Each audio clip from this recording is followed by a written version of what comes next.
Hey everybody, what's up and welcome back to today's video guys. And today guys, I'm going to be showing you how to arrange music in GarageBand.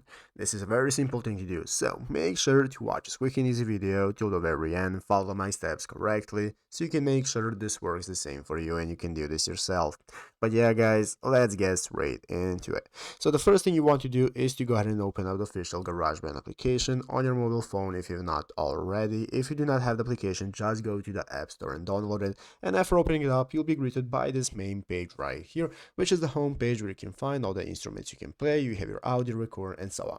So guys, let's go ahead and see how do you get started with arranging your music. The first thing I'm going to do is open up this audio record option right here. You can open up any of the instruments, it doesn't matter. It's going to open up this new same menu, which is the recording menu, where in the upper left corner you'll see this button that's going to enable us to open up edit mode. This is going to be our mixing mode where we can get started with arranging our music. Here we can find all the tracks that we have. As you can see, here I have my drum track, my keyboard, and my audio recording I have made, and now I can get started with arranging it. Basically guys, if you want to add even more tracks right here, what you're going to do is go ahead right here in the upper left corner, click on this menu that's going to get you back to the instruments right here, and you can get started with adding and opening up any instrument you want.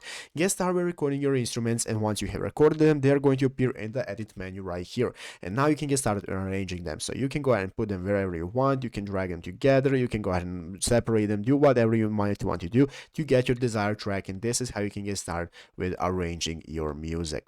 But yeah guys, that's how to do it. So I hope this video was helpful. If it was, make sure to leave a like, subscribe to the channel. So you guys, thanks for watching, take care, and bye.